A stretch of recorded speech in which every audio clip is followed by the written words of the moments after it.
Understanding NVLink, a first principles learning guide. This document uses Socratic method to build understanding from fundamental concepts. Instead of simply presenting facts, we explore the why behind each problem and solution. This approach helps create deeper understanding and better retention by connecting each concept to its underlying physical and engineering principles. The journey begins with the fundamental physics of computation and data movement, then builds up to understand why NVLink was not just an improvement, but an architectural necessity for modern high-performance computing. Our learning roadmap. Step 1, understand the von Neumann bottleneck and why it's a fundamental limitation. Step 2, we're going to explore the physics of data movement, heat, resistance, and distance. Step 3, we're going to look at and analyze the bandwidth gap between GPU processing and communication. Step 4, we're going to discover how NVLink's architecture overcomes these limitations. And step 5, we're going to understand the trade-offs and engineering decisions in high-speed communications. What is the fundamental problem that the von Neumann bottleneck describes? The fundamental problem is the mismatch between a computer's processing speed and its data transfer speed. Processors can compute much faster than data can be moved to and from them. This creates a situation where powerful processors spend time waiting for data instead of computing. What are the physical limitations that make data movement so much slower and more energy intensive than computation? The main limitations are heat and distance. Moving data over longer distances requires more energy. And as that energy moves through a wire with resistance, it is lost as heat. We call it joule heating. This heat causes the material atoms to vibrate more, which distorts the data signal and limits how fast it can be sent. It's like trying to sprint through a crowd. The more obstacles or vibrating atoms, the slower you go. What is the ultimate limitation this problem imposes on computer design? The ultimate limitation is that you can't have processors and memory too far apart. You need data transfer speeds that are comparable to the processing speeds to avoid a major bottleneck and keep the processors from waiting on data. Distance becomes the enemy of performance. Why was PCIe a major bottleneck for modern GPUs?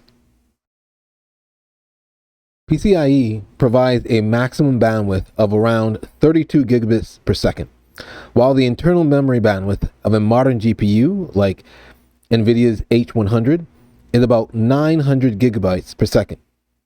This creates a massive 28 times speed gap, making PCIe the bottleneck for any GPU to GPU communication. It's like having a superhighway inside each GPU, but only a narrow bridge connecting them. What is the main physical design difference that makes NVLink so much faster than PCIe? NVLink uses a custom physical connection with many more data lanes, like a superhighway. They enable a much larger volume of data to be sent simultaneously. It's built specifically for GPU to GPU communication, so it doesn't have the overhead and limitations of a general purpose connection like PCIe. This custom design allows it to match the GPU's internal bandwidth speeds. How does NVLink overcome the problem of signal interference and distortion when so many high-speed data lanes are packed together?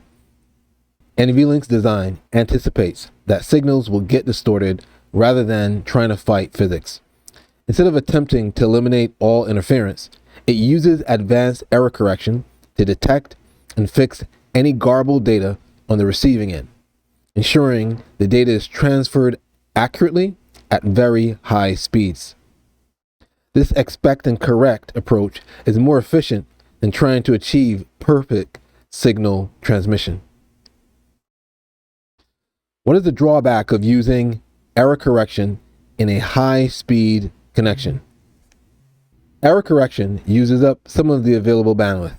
Just like network traffic, you have to send a little control data for error checking, along with your payload data, the actual information, which means the connection can never achieve its full theoretical speed. However, this trade-off is worthwhile because it enables a much higher overall throughput than would be possible with a perfect but slower connection. Key takeaways. NVLink wasn't just an incremental improvement. It was an architectural necessity.